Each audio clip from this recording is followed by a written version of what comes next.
고린도전서 4장 14절과 15절 두 절인데요. 함께 읽도록 하겠습니다. 내가 너희를 부끄럽게 하려고 이것을 쓰는 것이 아니라 오직 너희를 내 사랑하는 자녀같이 권하려 하는 것이라. 그리스도 안에서 일만 스승이 있으되 아버지는 많지 아니하니 그리스도 예수 안에서 내가 복음으로써 너희를 낳았습니다. 아멘.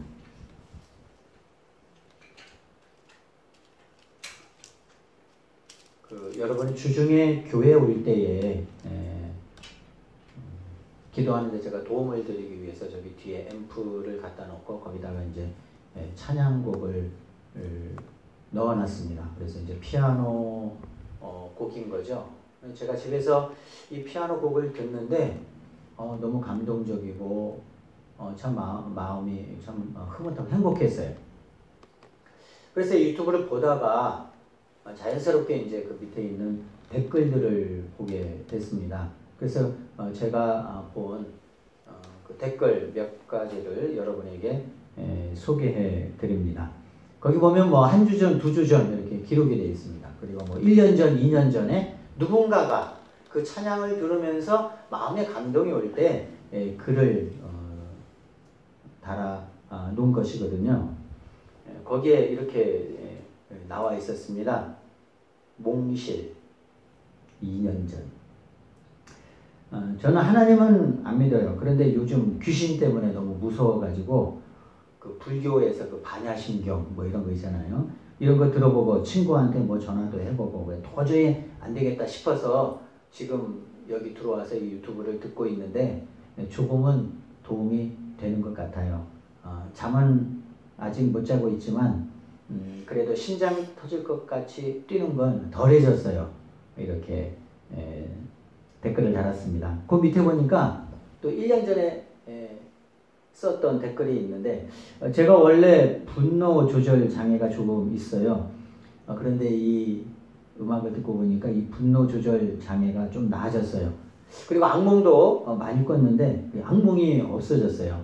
이런 찬양을 올려주신 분 정말 감사합니다. 이런 글이었습니다. 또 김예진 2년 전 댓글인데요.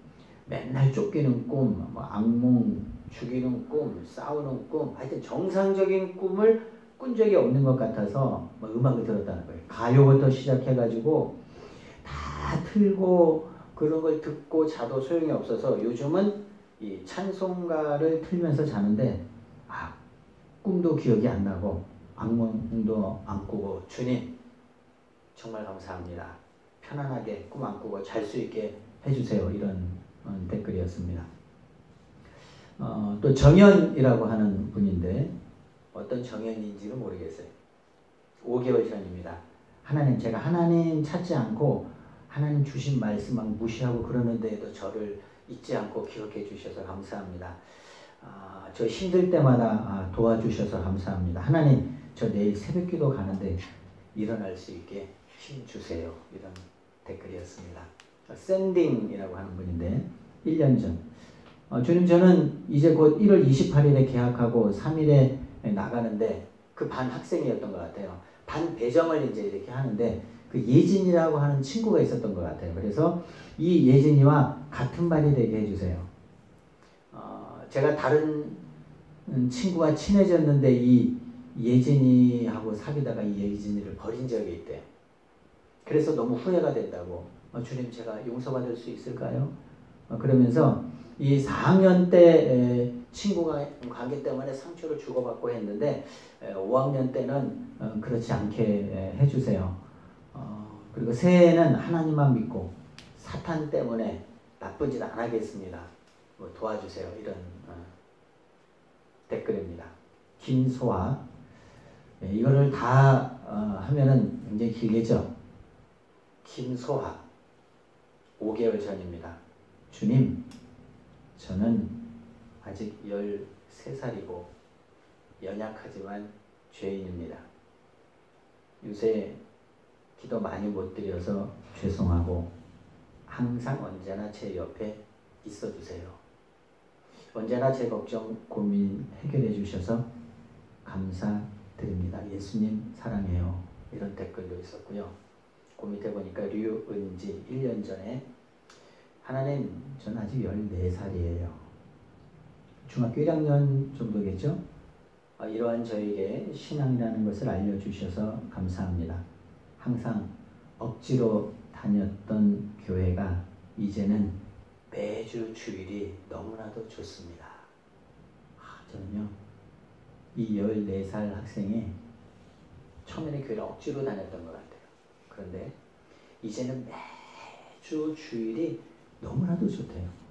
한 주간 힘들었지만 흘리기 힘든 눈물, 매주일마다 기도하고 간구하며 눈물을 흘리게 하심을 감사드립니다. 아멘.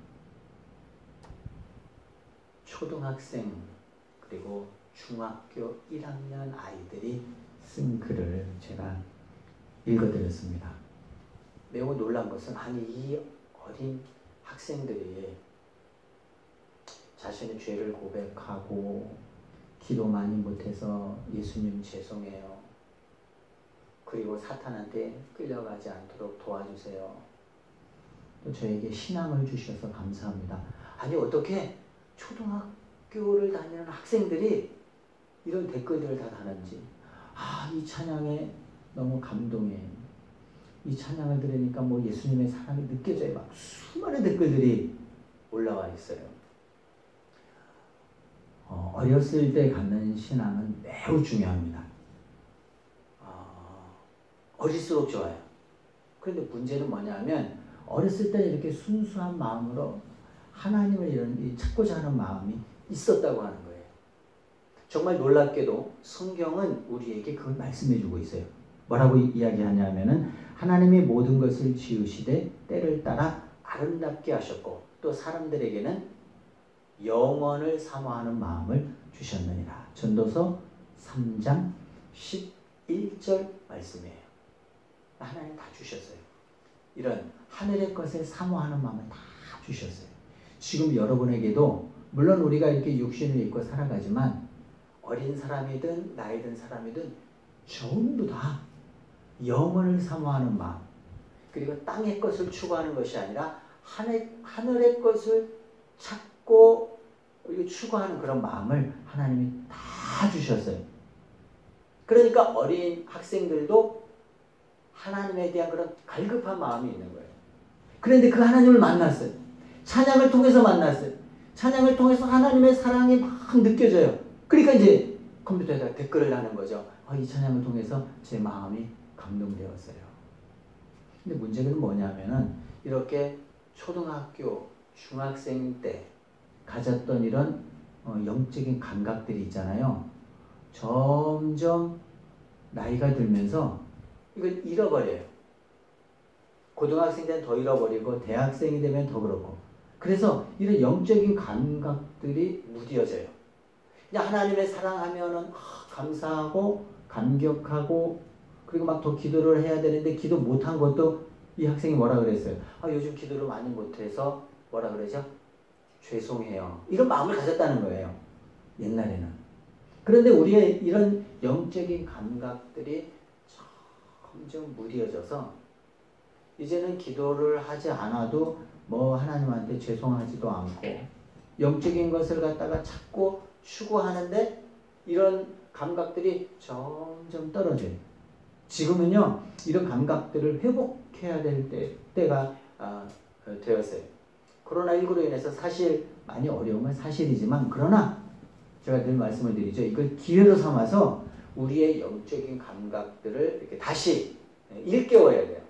그래서 그냥 하나님만 생각하면 좋고 감동이 되고 기쁨이 되고 은혜가 되고 결국 제가 여기서 여러분에게 들려주는 메시지 또 말씀 또 예배 이런 모든 것들을 통해서 영적인 감각들을 일깨우는 일들을 해야 되는 거죠.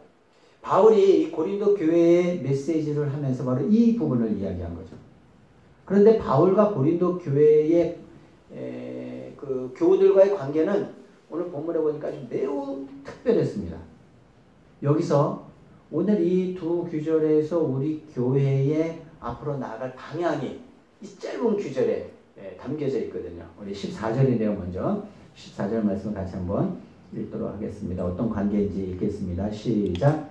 내가 너희를 부끄럽게 하려고 이것을 쓰는 것이 아니라 오직 너희를 내 사랑하는 자녀같이 권하려 하며. 15절 같이 읽습니다.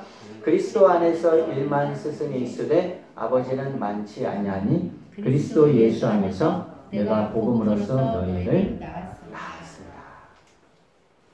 뭘로 낳았냐면은 복음으로써 낳았대요. 물론 바울은 결혼하지 않았어요. 그래서 아이도 낳지 않았지만, 그러나 한 가지 중요한 것은 복음으로써 자녀를 낳았어요. 영적인 자녀를 낳는 거죠. 우리가 14절에 보니까 사랑하는 자녀같이 되어 있어요. 사랑하는 자녀같이. 고린도 교회에 있는 모든 사람들이 어떤 그 바울과의 관계를 갖냐면은 이 바울이 복음 안에서 낳은 사람들이에요. 그 예수 안에서 낳은 사람들이죠. 다시 말해서 새로운 아기를 낳은 거예요. 물론 육체적으로 아기를 낳지는 않았지만 영적인 의미에서 자녀를 낳았다고 하는 것이죠. 오늘 본문을 대하면서 하나님이 그렇게 말씀하세요. 계속해서 영적인 자녀를 낳아야 되거든요. 교회의 분위기가 어떻게 바뀌는가? 영적인 자녀를 낳을 때 교회 분위기는 바뀌는 거죠. 복음으로 아이를 낳지 않잖아요. 그러면 교회를 다니다가 이렇게 좀 낙심이 되고 절망합니다. 그리고 부부 사이에서도 그렇지만 이 교회 생활에서도 우리 영적인 자녀를 낳는다고 하는 건 이제 전도해서 예수 그리스도를 믿게 하는 이런 일들인데, 이런 걸 통해 가지고 우리의 믿음이 더 새롭게 될 수 있다고 하는 거죠. 교회 안에서 교회의 분위기를 바꾸는 건 누가 바꾸겠어요? 영적인 어린 아이들이 바꾸게 되는 것입니다. 그래서 어린 아이들은 가정에서의 어떤 새로운 활력소가 되는 것입니다. 분위기를 바꾸는 데는 아주 최고입니다. 영국 격언에는 이런 말씀이 있습니다. 결혼한 가정에 자식이 없다는 것은 태양빛을 빼앗긴 지구와 같다. 야, 얼마나 중요한지 몰라요. 여러분이 잘 아는 페스탈로치는 자녀에 대해서 이렇게 말했습니다. 이 지상에서는 가정의 단란함이 최고로 빛나는 기쁨이요, 자녀를 보는 즐거움이 가장 성스러운 행복이다.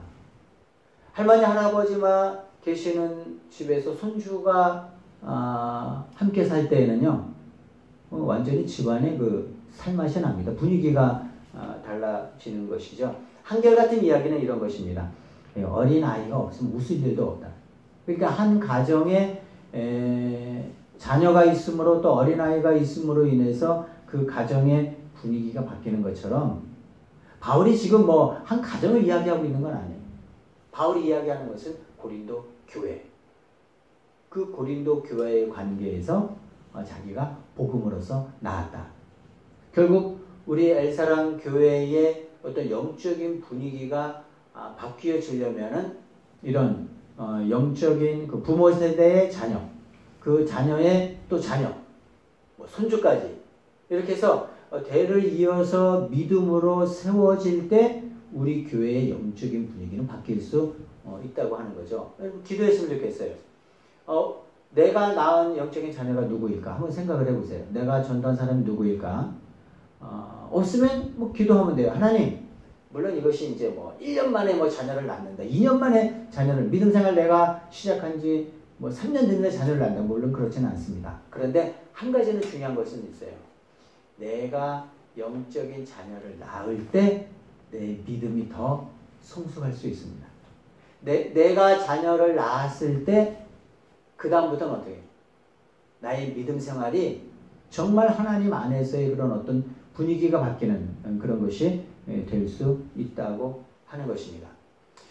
자녀를 낳는다, 영혼을 구원하는 일이죠. 이것이 우리 교회의 굉장히 중요한 그 하나의 목표라고 하는 거죠. 구약 성경에는 뭐라고 말씀하냐면 에스겔 33장 11절에 보니까 주 여호와의 말씀이니라 나의 삶을 두고 맹세하노니, 하나님 맹세하셨어요. 뭐라고 하셨냐면 나는 악인이 죽는 것을 기뻐하지 아니하고 악인이 그의 길에서 돌이켜 떠나 사는 것을 기뻐하노라. 한 사람 구원하잖아요. 하나님의 기쁨이 돼. 한 사람 살려내잖아요. 기쁨이 돼. 그럼 오늘 표현에서는 복음으로서 낳는 거죠. 여러분이 이런 기도 제목을 좀 가졌으면 좋겠습니다. 하나님, 정말 내가 복음으로서 내가 자녀를 낳을 수 있도록 도와달라. 육적인 자녀가 아니라 복음 안에서 낳는 자녀를 이야기합니다. 그걸 놓고 기도하셔야 돼요. 기도해서 올해가 얼마 남지 않았는데 다 자녀를 낳았으면 좋겠어요. 올해가 안 됩니까? 내년이 또 있습니다. 우리에게 주어진 그런 삶 동안에 계속 영적인 자녀를 잉태하고 또 낳고 또 낳고 해서 그것이 교회의 영적인 어떤 새로운 바람을 불러일으킬 수 있다고 하는 것입니다. 이것은 교회의 믿음 생활하는데 매우 중요한 요소입니다. 이런 이야기가 있습니다. 로마의 유명한 명사 티베리우스 크리쿠스의 그 부인이 있었는데 코로레리 여사는 당대에 매우 존경받는 여인이었다고 합니다. 존경받는 이유가 있겠죠. 제가 거기서 말씀을 드리려고 하는데 사람들이 그 부인 집에 모여서 귀족들이 모여서 뭐 이런저런 이야기합니다. 그런데 그들이 모여서 대체로 하는 이야기는 자랑하는 거죠. 뭐 자기 집에 있는 것들 자랑하고 특별히 그 당시에서는 그 보석, 내가 어떤 보석을 가지고 있는데 그게 뭐 어느 정도 값어치가 있고 뭐 이런 것들을 자랑을 하는 거예요. 그런데 사람들이 다 자랑을 하는데 제가 말하려고 하는 이 코로레리 여사는 뭐 그런 걸 자랑하지 않고 그냥 가만히 있는 거예요. 그 사람들이 한참 자랑하다가 그 사람한테 이야기합니다. 아니, 좀 당신이 좀 가지고 있는 보석을 좀 구경하고 싶다고. 그러니까 괜찮다고. 아니, 당신이 가지고 있는 아름다운 보석이 있으면 좀 가져보라고 그렇게 이야기해요. 계속해서 이야기를 하니까 이 부인이 일어나서 조용히 방문을 열고 나가더니 거기서 아들 2명을 데리고 나와요. 그러면서 이야기합니다. 내 보석은 이 아이들입니다. 이 2 아들이 나의 가장 사랑하는 보석입니다. 이렇게 이야기합니다. 관점이 다르죠. 저는 여러분에게 한번 묻고 싶습니다. 여러분의 보석이 무엇입니까?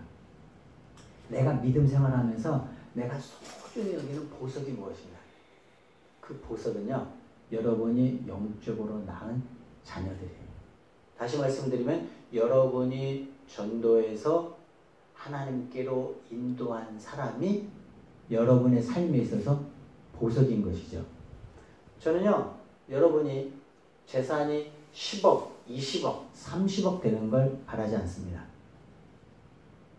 바라지 않는다 그러니까 매우 서운해하는데 저는 여러분이 재물을 많이 갖는 것 중요한 일이지만 더 중요한 건 여러분의 마음에 보석을 좀 소유했으면 좋겠어요.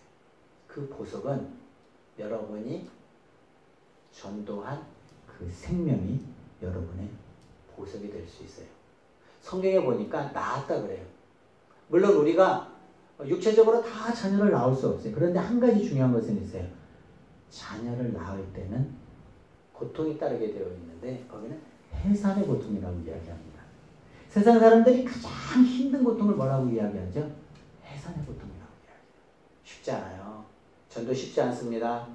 한 사람 하나님께로 인도하는 거 쉽지 않습니다.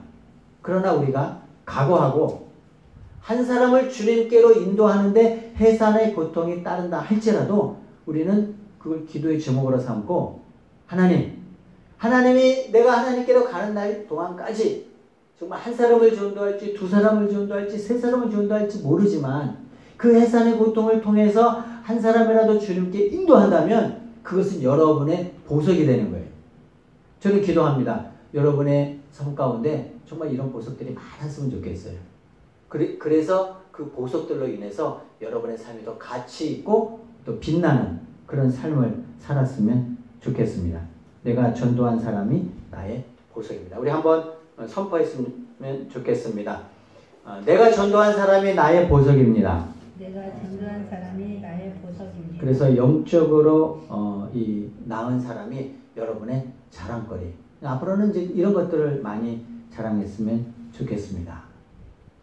그런데 제가 오늘 본문을 쭉 대하면서 그래 영적으로 아이를 갖고 낳아야 되겠다. 그것이 교회를 새롭게 하는 어떤 그런 영적인 분위기를 이끌어가는 새로운 또 하나의 그런 변곡점이 될 수 있겠다 이렇게 생각하면서 이 짧은 본문을 보는데 더 중요한 것을 발견을 했어요. 2절밖에 되지 않지만 한 단어가 저에게는 매우 좀 충격적으로 다가왔어요. 그 단어는 15절에 있습니다. 15절에 보니까 아버지라고 하는 단어가 있어요. 아버지. 그런데 그 아버지 앞에 보니까 그리스도 안에서 일만 스승이 있으되 아버지는 많지 않다. 스승과 아버지? 야, 이게 뭘까? 아니, 스승은 누구고 아버지는 누구일까? 일반 스승? 아유, 10,000명이나 되는, 그러니까 이 땅에 여러분을 이끌어가는 스승들이 많이 있다고 하는 거죠. 그런데 아버지는 뭐죠? 많지 않대요. 여러분의 삶에 여러분에게 영향을 주는 스승들은 정말 많아요. 그런데 중요한 것은 아버지는 많지 않대요. 그래서 좀 매우 궁금했어요. 스승은 누구고 아버지는 누구일까? 그 물으면 어떡하죠? 기도해야죠. 기도. 하나님, 스승은 누굽니까? 그리고 아버지는 뭡니까? 그리고 막 기도를 하는데 하나님이 아무 말씀이 없어요. 그럼 어떻게 해요? 또 해야죠. 그래서 제가 하나님께 또 물었어요. 하나님, 스승이 뭡니까? 아버지가 뭡니까? 그랬더니 스승은 가르치는 사람이다. 그래서 제가 속으로 하나님, 저 그 정도는 저도 알고 있는데 도대체 이 아버지가 뭡니까? 하는데 갑자기 뭐가 머릿속에 싹 하고 스쳐가는데 뭐가 스쳐가는 줄 아십니까? 유튜브가 싹 스쳐가요. 머릿속에서 유튜브가 탁 떠올랐어요. 이거구나. 일만 스승은요, 여러분의 삶을 얼마든지 가르쳐 줄 수 있는 유튜브만 딱 키기만 하면 거기서 수많은 목사님들의 설교와 선교사님들의 그리고 영적으로 여러분에게 도전을 수많은 간증들 그런 것들이 다 있어요. 이렇구나. 정말 유튜브 좋은 유튜브 정말 많아요. 다시 말해서 어떻게 해요? 좋은 스승들이 많이 있어요. 그런데 그들이 영적 아버지는 될 수 없다고 하는 거예요.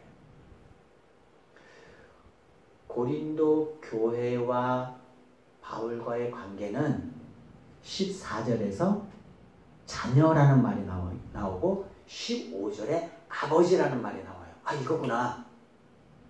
바울에게 있어서 고린도 교인들은 그냥 바울이 스승으로서 있는 게 아니에요. 그들을 영적으로 낳은 자녀들이었어요. 이 관계가 이 고린도 교회를 새롭게 합니다. 그럼 유튜브에 말하는 그 스승과 아버지와 무슨 차이가 있을까요? 영적인 아버지는요, 자녀들의 믿음 생활을 직접 관여합니다. 그리고 잘했을 때는 어떻게 해요? 칭찬하고요. 또 잘못했을 때는 꾸짖기도 합니다. 영적인 아버지가. 스승은 가르치기만 합니다. 그리고 직접적으로 여러분이 어떤 행동을 하는지, 어떤 생각을 하는지, 믿음 생활을 어떻게 하는지, 그리고 구체적인 것을 알 수가 없어요. 이 땅에요, 우리를 이끌어가는 스승들은 정말 많아요. 그렇지만 우리의 영적인 아버지는 많지 않습니다. 제가 오늘 본문을 보면서 놀란 것은 바로 그것입니다. 그렇구나. 내 역할이 무엇일까? 나보고 아버지래요. 너 한번 저를 보세요. 아버지처럼 생겼나? 저보다 나이 많으신 분도 있고 적은 분도 있지만 하나님께서는요 교우들을 향해서 자녀다 이렇게 이야기를 해요. 아니 바울보다 나이 많은 사람이 고린도 교회에 없었겠어요? 당연히 있었겠죠. 그런데 바울이 그들에게 있어서는 영적인 아버지였다고 하는 거죠. 이 영적인 아버지와 스승과의 차이점은 바로 그런 것이에요. 영적인 부모는요 자녀를 위해서 기도합니다. 육체적인 부모도 기도하잖아요. 아니 자녀 위해서 기도 안 하는 부모가 세상에 어디 있겠어요. 자기 자녀 잘 되기 위해서 정말 자녀를 위해서 기도합니다. 그런데 영적인 아버지는 꼭 기도합니다. 그래서 제가 생각해서 아 그렇구나. 이 땅에 우리를 이끌어가는 스승들이 정말 많다.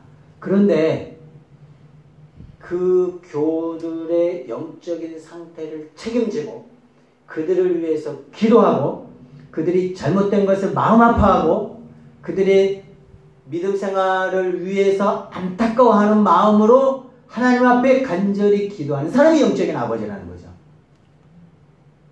제 역할이 분명해져서 그렇구나. 제가 어떤 책임의식을 느꼈냐면 그렇구나. 내가 지금 책임지고 있구나.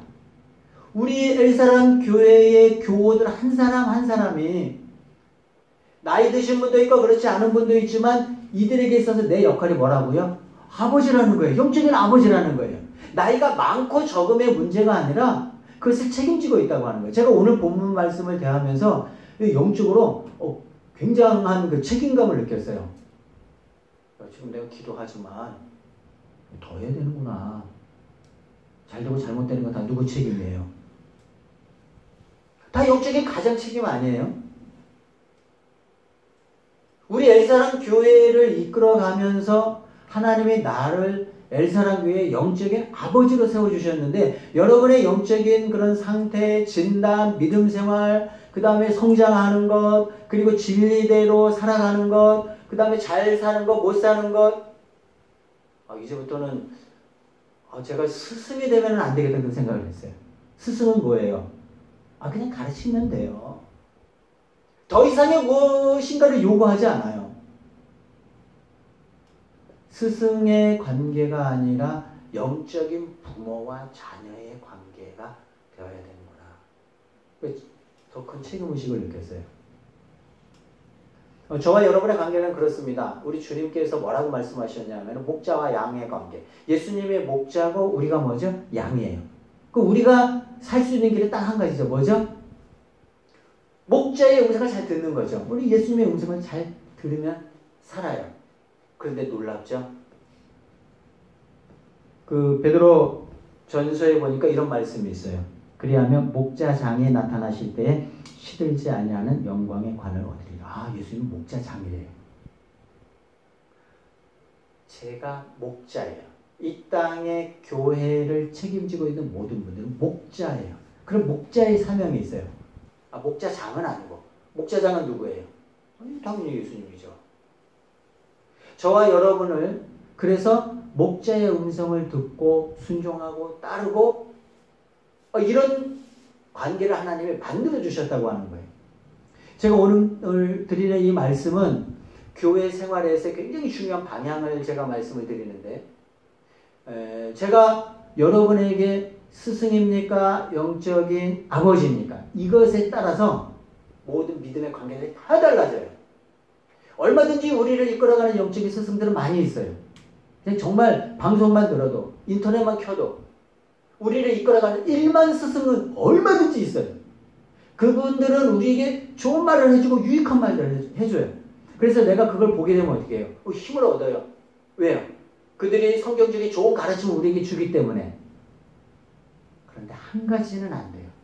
그것이 뭐냐면 영적 아버지는 될 수가 없다고 하는 거예요. 말씀을 정리합니다. 하나님께서 우리 교회에 저와 여러분의 관계를 하나님의 말씀을 따르고 한 가지 목표를 향해서 달려가는 그런 영적인 공동체로 불러주셨어요. 물론 뭐 뛰어나서 부른 건 아니고 잘나서 부른 건 아니고 단지 한 가지 중요한 것은 이 영적인 관계를 통해서 엘사람 교회가 든든히 세워지기를 원하세요.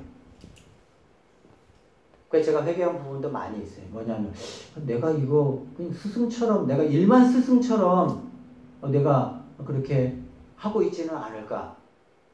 정말 내가 부모라면 자녀들이 잘못 가는 길을 갖다 그냥 보고만 있겠어요? 어떻게 하죠? 그래 가라. 근데 그렇게 살다가 너 그렇게 고생하고 그냥 너 마음대로 살아. 뭐 그렇게 하겠어요? 잘 감이 안 오시네. 우리 효보니까 잘못된 길로 가고 있는데 어떻게 해? 그래 잘 가라. 제가 그렇게 하겠어요? 때려가면서라도 바른 길로 가도록 제가 지도하지 않겠어요? 혹시 저한테 맞아본 사람 없잖아요.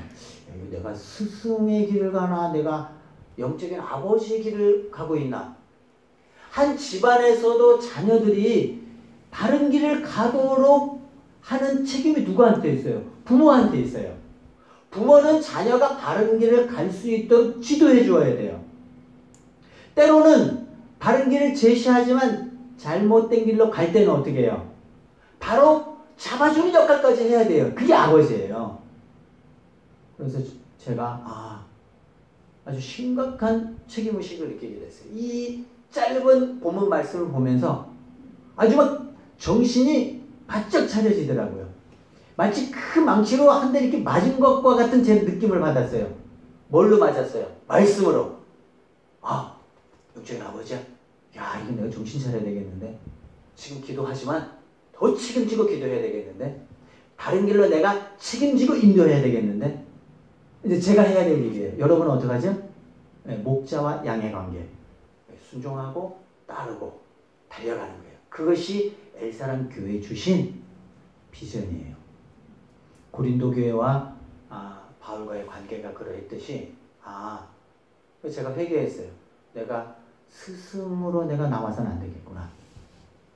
우리 교우들이 믿음으로 든든하게 세워지도록 영적인 부모가 할 수 있는 모든 것들을 해나가는 것이 그것이 하나님의 우리 교회를 세워주는 아름답게 세워주는 매우 중요한 사명입니다.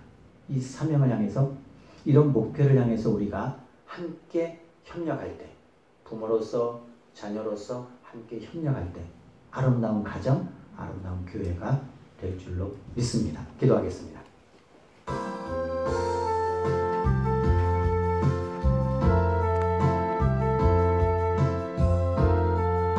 바울의 그런 사역을 통해서 교회가 세워지고 하나님의 나라가 확장되어져 가는데 오늘 그랬으면 좋겠습니다. 우리 엘사람 교회를 통해서 영혼이 구원되고 자녀가 태어나고 물론 이게 하루아침에 이루어지는 것은 아니지만 우리 인내를 가지고 해산의 고통을 통해서 우리가 자녀를 잉태한다면 낳는다면 정말 우리 교회가 목자장 되신 우리 예수님을 중심으로 이렇게 아름답게 성장하는 그런 교회가